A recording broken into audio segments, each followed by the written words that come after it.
Hello student, आज मैं आपके सामने इन्वायरमेंट का पर्यावरण से संबंधित जो अभी तक इन्वायरमेंट स्टडी चल रही थी उसका ये फोर्थ वीडियो लेके आया हूँ, चौथा वीडियो, जिसमें हम अभी तक हमने इसके first video, second video, third video में इन्वायरमेंट स्टडी से संबंधित उसका क्लासिफिकेशन और उसके क्या रीजंस होते हैं और एटमॉस्फेयर एक लेयर, इसके बारे में हमने स्टडी की। लास्ट वीडियो में जो पर्यावरण का जो एक स्टडी थी, जो धरातल के ऊपरी सतह पर कौन कौन सी लेयर होती हैं, ट्रोपोस्फेयर, स्ट्रेटोस्फेयर, ओजोनोस्फेयर, फिर आयनोस्फेयर, इसके बारे में काफ़ी अच्छी तरीके से हमने स्टडी की थी।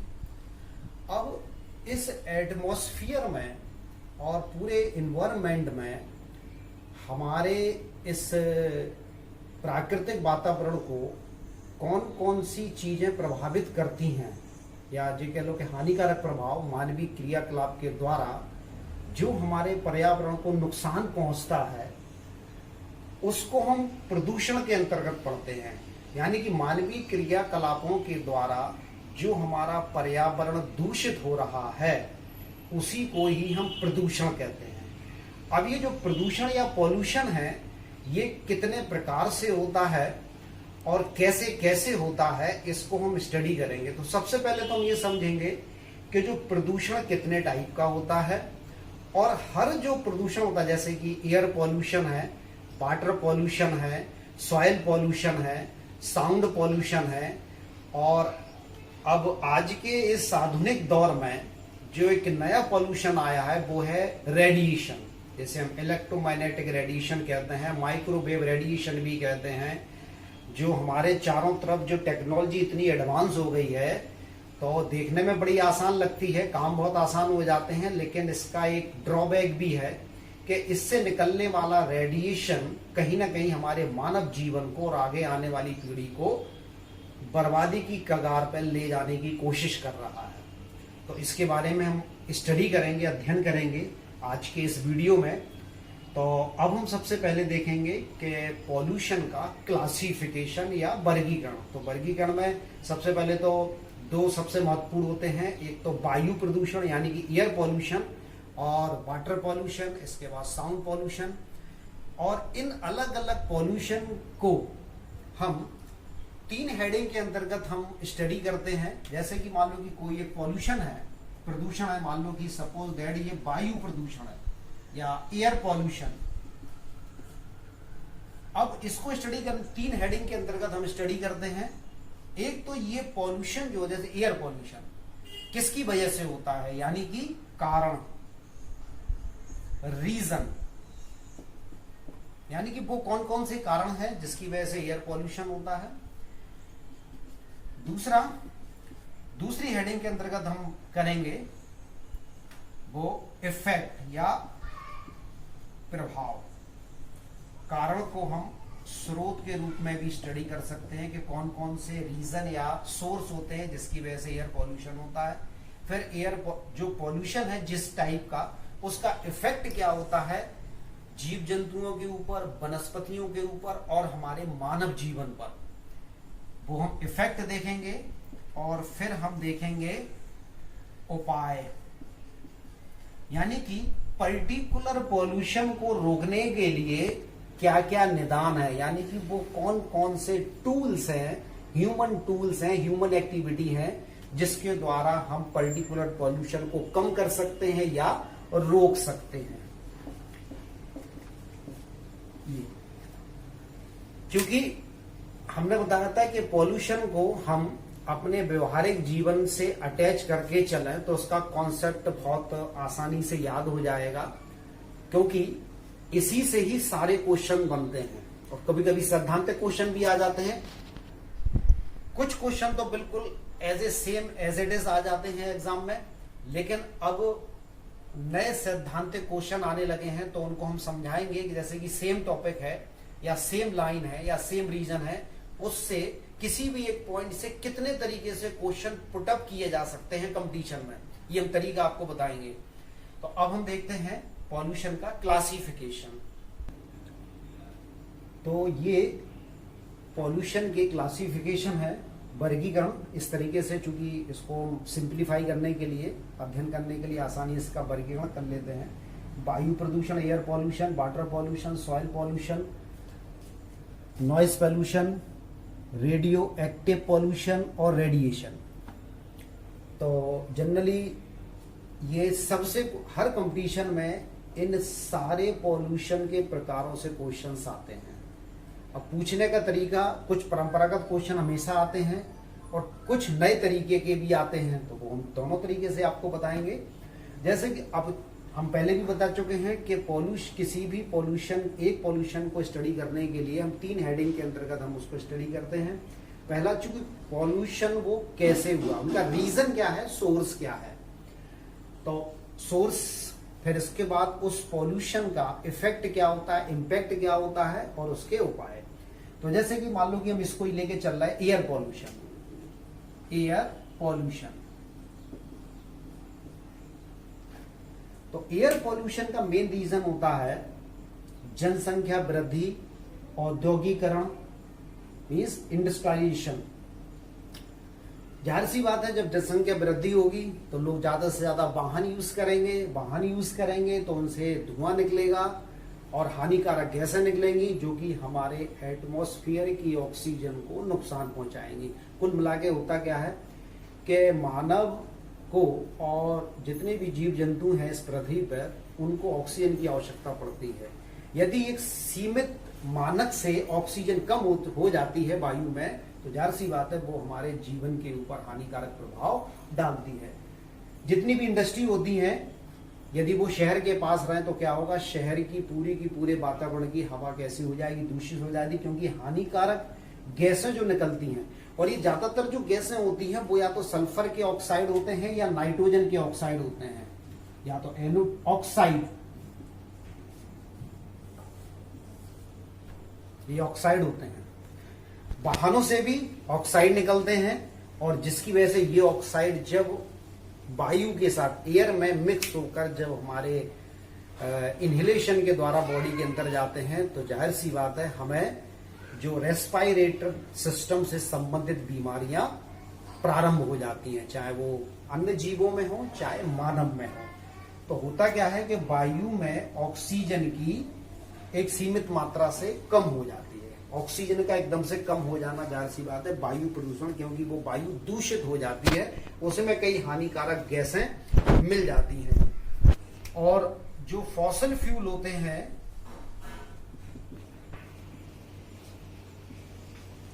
फॉसिल फ्यूल जिसे हम बोलते हैं जीवाश्म ईंधन, लकड़ी है, कोयला है, इसको जब हम जलाते हैं या पेट्रोल को जलाते हैं तो कार्बन निकलता है, और ये कार्बन वायु में मिक्स हो जाता है और ये हमारे शरीर को नुकसान पहुंचाता है, लंग्स को नुकसान पहुंचाता है, लीवर को नुकसान पहुंचाता है। और CFC क्लोरोफ्लोरोकार्बन, ये भी क्या करता है, इसका तो बहुत बड़ा इम्पैक्ट है पर्यावरण पर। अगर देखा जाए आज के दौर में सबसे ज्यादा प्रभाव इसी का पड़ रहा है। जितने भी जो रेफ्रिजरेटर होते हैं, AC होते हैं, एयर कंडीशन होते हैं, उनसे क्लोरोफ्लोरोकार्बन निकलता है, और ये क्लोरोफ्लोरोकार्बन ऊपर जाकर जो समताप मंडल में, हमने इस 3rd वीडियो में जो वायुमंडल की कई लेयर पढ़ाई थी, उसमें समताप मंडल में 25 से 30 किलोमीटर की ऊंचाई पर जो ओजोन गैस होती है, उस गैस को सबसे ज्यादा नुकसान इसी CFC से हो रहा है। और यहां पर हम आपको एक चीज बताते हैं, जैसे कि ये क्लोरोफ्लोरोकार्बन, इसका पूरा नाम है क्लोरोफ्लोरोकार्बन।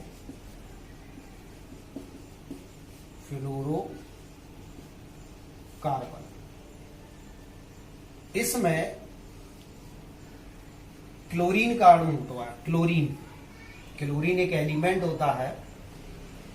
तो इस क्लोरीन का एक अवस्था होती है जिसे कहते हैं मुक्त अवस्था।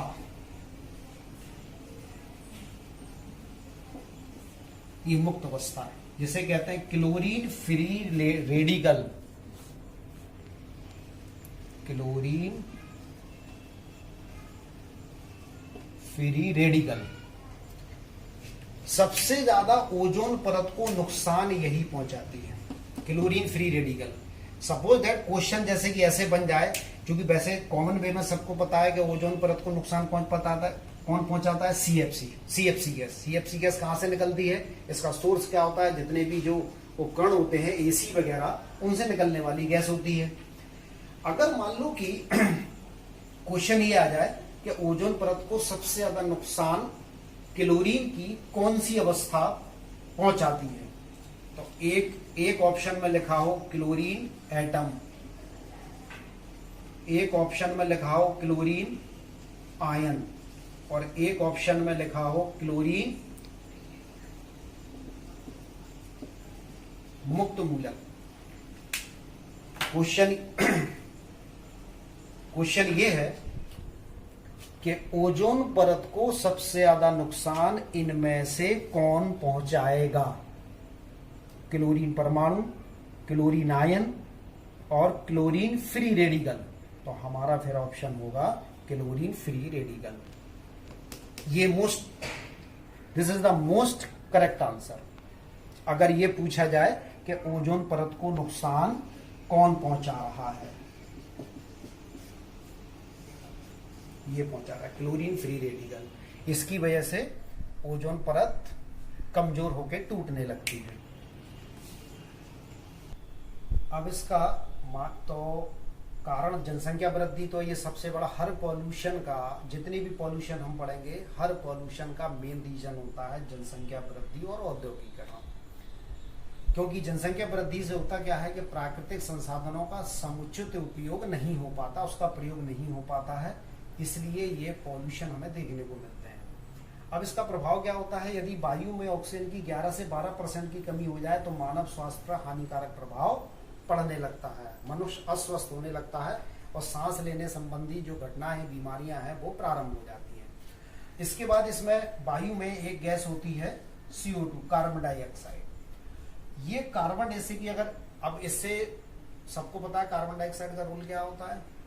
कार्बन डाइऑक्साइड विषैली नहीं होती,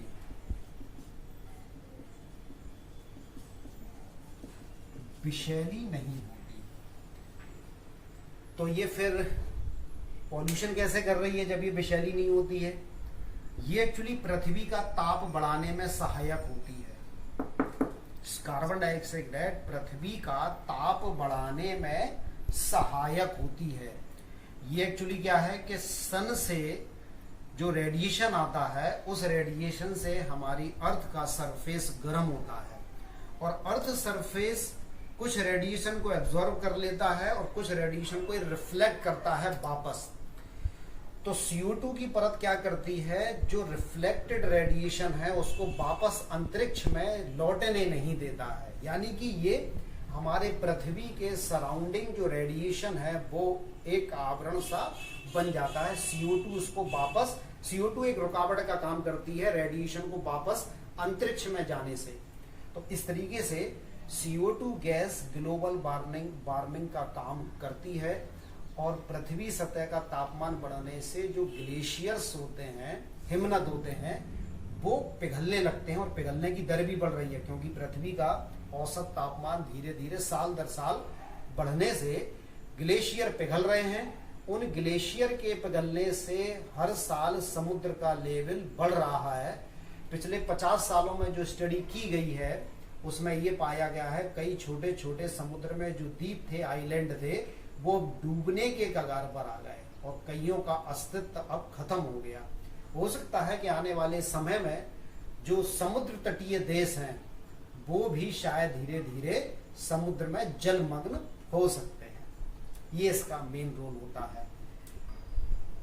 CO2 को ग्रीन हाउस गैस भी कहते हैं। इसके बाद इसमें एक गैस और हमारे जो उसको मानव जीवन को प्रभावित करती है वो है CO, जिसे हम कहते हैं कार्बन मोनोऑक्साइड। ये गैस विषैली होती है। तो ध्यान रखिएगा हमारे जो दो मतलब एयर पॉल्यूटेंट दो हैं कार्बन के ऑक्साइड, एक कार्बन का ऑक्साइड कहलाता है कार्बन डाइऑक्साइड और दूसरा कार्बन का जो ऑक्साइड होता है वो कार्बन मोनोऑक्साइड। ये विषैला होता है, ये विषैला होता है। अब इसके बारे में बताएं ये विषैली कैसी होती है। इसे दम घोटने वाली गैस भी कहते हैं, दम घोटने वाली गैस।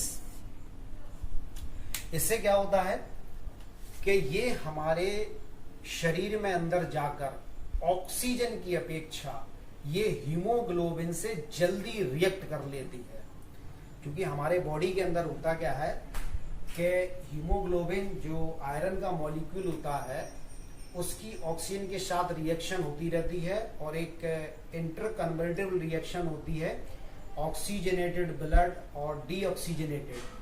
तो हीमोग्लोबिन मॉलिक्यूल क्या करता है, ये ऑक्सीजन का ट्रांसपोर्ट करता है, लेकिन कार्बन मोनोऑक्साइड क्या करती है कि हीमोग्लोबिन के साथ ये कंबाइंड हो जाती है और ऑक्सीजन को ये कंबाइंड नहीं होने देती है, जिससे कि हमारी जो कोशिकाएं होती हैं, सेल्स होती हैं, इनको प्रॉपर वे में ऑक्सीजन ना मिलने से व्यक्ति का या मानव का दम घुटने लगता है। इसलिए इसको दम घुटने वाली या दम घोटू गैस भी कहते हैं। इसके बाद अच्छा ये निकलती कहां से है ये भी बताते हैं। जितने भी जो फॉसिल फ्यूल होते हैं, जीवाश्म जैसे कि कोयले के जलाने से सबसे ज्यादा निकलती है ये। इसलिए कहा जाता है कि बंद कमरे में कभी भी कोयले को जलाकर नहीं सोना चाहिए, क्योंकि ये कार्बन को जब हम जलाते हैं तो कार्बन मोनोऑक्साइड बनती है, जो जिसे हम कोक भी कहते हैं, कार्बन या कोक भी कहते हैं। जब इसको जलाते हैं तो कार्बन मोनोऑक्साइड बनता है। तो कभी कभी कुछ ऐसी घटनाएं सुनने को मिलती हैं कि कुछ लोगों ने अपना बंद कमरे में ये जलाया, कोयला जलाया और सो गए, तो पता चला कि रात में ही उनकी डेथ हो सकती है। तो इस तरीके से कभी भी बंद कमरे में कोयले की अंगीठी या कोयले को जलाकर सोना नहीं चाहिए, या खिड़की दरवाजे खोल के सोना चाहिए अगर ऐसी कोई सिचुएशन बनती है। ये कार्बन डाइऑक्साइड विषैली नहीं होती है। तो CO2 गैस से क्वेश्चन और ऐसे भी बन सकते हैं, कई बार आया भी है कि वो कौन सी गैस हो सकती है जो मानव जीवन के लिए हानिकारक भी है और लाभदायक भी है, यानी कि दोनों के लिए। तो वो है हमारी कार्बन डाइऑक्साइड, CO2। ये मानव के लिए हानिकारक भी है और लाभदायक भी है। वो कैसे लाभदायक, कैसे कि जितनी भी प्लांट सेल्स होती हैं या वनस्पतियां होती हैं, पेड़ पौधे होते हैं, वो अपना भोजन जल और CO2 को लेकर बनाती है, कार्बन डाइऑक्साइड। वायुमंडल में जो कार्बन डाइऑक्साइड होती है वो carbon dioxide plant cell absorb करती हैं और जड़ों से जल को यानी कि वाटर को एब्जॉर्ब करके ये अपना फूड मटेरियल ग्लूकोज या स्टार्च के रूप में बनाती हैं, जो कि हम फल या वेजिटेबल्स की फॉर्म में हम लोग उसको इनटेक करते हैं। तो इस तरीके से ये मानव के लिए हानिकारक भी है। और हानिकारक कब है, जब ये पृथ्वी का ताप बढ़ाने वाली गैस के रूप में ये इसको स्टडी करते हैं, यानी कि ये पृथ्वी का ताप बढ़ाती है। और ताप बढ़ाने से देखते हैं कि पृथ्वी का टेम्परेचर बढ़ता है, टेम्परेचर बढ़ने से ग्लेशियर पिघलते हैं और समुद्र का जल स्तर बढ़ने लगता है। ये यहाँ पर ड्रॉबैक है इसका। और ये और विषैली नहीं होती है, विषैली ये होती है। इसी तरीके से जो आंतरिक दहन इंजन होते हैं गाड़ियों के, उनसे SO2 गैस निकलती है, सल्फर डाइऑक्साइड निकलती है, नाइट्रोजन के ऑक्साइड निकलते हैं। ये गैसें भी हमारे शरीर को नुकसान पहुंचाती हैं। तो अब हम आपको एक रनिंग वे में बता रहे हैं कि किस गैस का शरीर के किस पार्ट पर किस तरीके से प्रभाव पड़ता है, क्योंकि डायरेक्ट ये प्रदूषक तत्वों से होने वाले नुकसान पूछे जाते हैं कि कौन सा अंग प्रभावित होता है किस गैस से और उस गैस का सोर्स क्या होता है। जैसे कि लेड है, शीशे का प्रभाव, ये सीसा कहते हैं। सीसा एक तत्व होता है, ये पेट्रोल से निकलता है। पेट्रोल में इथाइल लेड मिलाया जाता है, टेट्रा इथाइल लेड जिसे कहते हैं, TEL, टेल के नाम से जाना जाता है, टेट्रा इथाइल लेड। तो ये पेट्रोल में मिलाया जाता है। पेट्रोल जब बर्न होता है, दहन, पेट्रोल जब जलता है तो उससे जो धुआं बनता है, उस धुएं में ये सीसा या लेड तत्व होता है, जो फिर एयर में मिलकर हमारे सांस के द्वारा बॉडी के अंदर जाकर हमारे फेफड़ों को नुकसान पहुंचाता है। तो अब हम आपको ये बता रहे हैं कि कौन सी गैस से किस प्रकार का नुकसान होता है, उसका रीजन बताते हैं। वायु प्रदूषण के जो एलिमेंट्स होते हैं, कंपोनेंट होते हैं, उनका क्या क्या प्रभाव होता है वो हम देखते हैं। इसमें सबसे पहले हम स्टडी करते हैं एसिड रेन की या अम्लीय वर्षा की। अम्लीय वर्षा कैसे होती है? जिससे कि हमारा वायु जो है वो पूरी तरीके से प्रदूषित हो जाती है।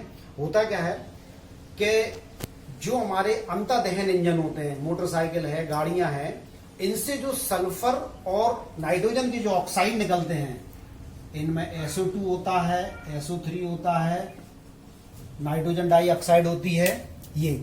ये ऑक्साइड ऊपर जाकर वायुमंडल में ऊपर जाकर नमी का मतलब मॉइस्चर, वाटर वेपर से रिएक्ट करते हैं, और वाटर वेपर से रिएक्ट करने के बाद ये अम्ल बनाते हैं HNO3 और H2SO4, सल्फ्यूरिक अम्ल। ये जब बारिश के साथ शामिल होकर नीचे गिरते हैं तो छोटे छोटे जीव जंतु, वनस्पतियां नष्ट हो जाती हैं, और मानव की त्वचा पर भी यदि पड़ते हैं तो ये फपोले बन जाते हैं, जैसे कि कोई जल गया हो। चूंकि ये तेजाब होता है, ये जब हमारे स्किन पे गिरेगा तो इससे फपोले उत्पन्न हो जाएंगे, या तो ये हानिकारक प्रभाव है इसका। तो अगर देखा जाए, जैसे कि अब इसमें क्वेश्चन, वैसे तो अम्लीय वर्षा में ये अम्लों के बारे में ज्यादा पूछा था, वो कौन कौन से अम्ल होते हैं, या ये पूछा जा सकता है वो कौन कौन से ऑक्साइड होते हैं। तो जैसे कि अब नया तरीका क्या है क्वेश्चन पूछने का, इस्तेमाल सिर्फ एसिड रेन से, कि एसिड रेन के लिए मुख्यतः उत्तरदायी ऑक्साइड कौन कौन है। ऑक्साइड, अगर ऑक्साइड का नाम आ जाए ऑप्शन में, ऑक्साइड, तो वो होगा हमारा ये। और क्वेश्चन पूछने का तरीका यदि ये हो कि अम्ल वर्षा के लिए उत्तरदायी ऑक्सी अम्ल कौन से हों, तो ऑक्सी अम्ल में फिर आ जाएगा हमारा नाइट्रिक अम्ल और सल्फ्यूरिक अम्ल। HNO3 को नाइट्रिक अम्ल कहते हैं और H2SO4 को सल्फ्यूरिक अम्ल, या इसे गंधक का अम्ल भी कहते हैं। नाइट्रिक अम्ल और गंधक अम्ल ये बनते हैं। तो क्वेश्चन ध्यान रखिएगा, क्वेश्चन पूछने के ऊपर निर्भर करेगा कि हमारा आंसर कौन सा होना चाहिए। यदि अम्ल वर्षा के लिए मेन रिस्पॉन्सिबल फैक्टर अगर ऑक्साइड आ जाए, तो ऑक्साइड में फिर हमारा ये वाला ऑप्शन होगा कि sulphur dioxide, sulphur dioxide, nitrogen dioxide. और ऑक्सी अम्लों में अगर मेन रीजन आ जाए तो ऑक्सी अम्लों में ये होगा। तो इस तरीके से ये एसिड रेन हमारी जो कभी कभी जो प्रदूषित एरिया है वहां पर एसिड रेन देखने को मिलती है, और उसका हानिकारक प्रभाव क्या है कि छोटे छोटे जो जमीन में रहने वाले, मिट्टी में रहने वाले, सॉइल में रहने वाले जो जीव जंतु हैं, केचुए हैं, मेढक हैं, जो कि हमारी सॉइल के लिए इंपॉर्टेंट होते हैं, वो नष्ट हो जाते हैं या खत्म हो जाते हैं। छोटी छोटी वनस्पतियां नष्ट हो जाती हैं इस तेजाब युक्त बारिश से। सल्फर डाइऑक्साइड का एक ड्रॉबैक ये है हानिकारक, फेफड़े और श्वास नली में इसका गंभीर प्रभाव देखने को मिलता है, क्योंकि श्वास संबंधी बीमारियां हो जाती हैं, लंग्स की कोशिकाओं को ये डैमेज कर देता है। नाइट्रोजन के जो ऑक्साइड होते हैं NO2, और ये NO का मतलब होता है nitric oxide, nitric oxide, nitrogen dioxide, ये किसको प्रभावित करता है? फेफड़ों को, आंख को और हमारे हार्ट को प्रभावित करता है जब ये सांस के द्वारा हमारे बॉडी के अंदर जाता है। लेड सीसा, पीबी का मतलब होता है लेड या सीसा। ये जो तत्व होता है ये हमारी ब्रेन की कोशिकाओं को नुकसान पहुंचाता है, यानी कि हमारा नर्वस सिस्टम में डिसऑर्डरनेस, यानी कि नर्वस तंत्र का संबंधी रोग हो जाते हैं, ब्रेन संबंधी रोग हो जाते हैं, लेड की अत्यधिक मात्रा बॉडी के अंदर जाने से। कैडमियम, सीडी जो तत्व है इसका नाम है कैडमियम तत्व। ये श्वसन विष का काम करता है, यानी कि ये भी हमारे रेस्पिरेटरी ऑर्गन को नष्ट करता है। रेस्पिरेटरी ऑर्गन के लिए ये पॉइजन का काम करता है और ये हाई बीपी को इफेक्ट करता है, यानी कि उच्च रक्तदाब को और बढ़ा देता है। और मरकरी भी यदि हमारे शरीर के अंदर चला जाए तो ये जो एब्डोमेन संबंधी जो रोग होते हैं, उदर रोग, पेट संबंधी समस्याएं शुरू हो जाती हैं। पेट्रोल में ये बेंजीन मिलाई जाती है। ये जब बेंजीन हमारे वायु में मिलकर हमारे सांस मार्ग से बॉडी के अंदर आती है तो इससे ब्लड कैंसर होने की संभावना रहती है। ये C6H6 को बेंजीन कहते हैं और ये पेट्रोल में मिलाई जाती है। वायु प्रदूषक तत्वों में जो कोयले की खानों में काम करने वाले जो श्रमिक होते हैं, लेबर जो होती है, मजदूर होते हैं, उनमें एक रोग ज्यादातर देखने को मिलता है, उसे हम बोलते हैं एंथ्राकोसिस, फुसफुसीय धूलिमता। ये भी सांस संबंधी रोग है, यानी कि जो फेफड़ों की जो कोशिकाएं होती हैं वो सिकुड़ जाती हैं और वो सांस लेने वाला जो वर्क है वो पूरी तरीके से नहीं कर, यानी कि सांस संबंधी रोग हो जाता है, उसे कहते हैं फुसफुसीय धूलिमता। एक तरह की मजदूरों को इसमें काफी प्रॉब्लम होती है, कई श्रमिकों की डेथ भी हो जाती है। और लोहे की खानों में काम करने वालों को भी एक रोग हो जाता है श्वास संबंधी, जिसे बोलते हैं साइडोसिलिकोसिस। ये लोहे की खानों में काम करने वालों के लिए का रोग है और ये है कोयले की खानों में काम करने वाले श्रमिक हैं, उनमें ये रोग देखने को मिलता है। तो इससे बहुत क्वेश्चन आते हैं कि साइडोसिलिकोसिस रोग कहाँ देखने को मिलता है और एंथ्राकोसिस रोग कहाँ देखने को मिलता है। तो इस तरीके से ये हमारा पूरा का पूरा ये एयर पॉल्यूशन के फैक्टर हुए कि किस तरीके से एयर पॉल्यूशन ये हमारे शरीर को और जीव जंतुओं को प्रभाव डालता है और एयर पॉल्यूशन के कौन कौन से कंपोनेंट होते हैं, घटक होते हैं, किस तरीके से हमारे बॉडी ऑर्गन को प्रभावित करते हैं और उनसे कौन कौन सी बीमारियां होती हैं। तो ये हमारा वायु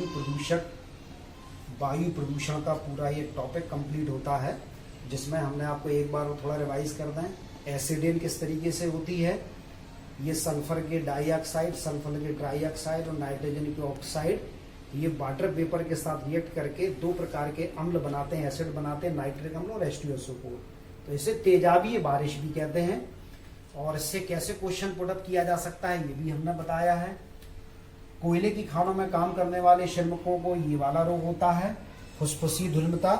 और लोहे की Fe का मतलब होता है लोहा, लोहे की खानों में काम करने वाले श्रमिकों को ये वाला रोग होता है। अब इसके बाद इसके उपाय या निदान, यानी कि वायु प्रदूषण को किस तरीके से कम किया जा सकता है।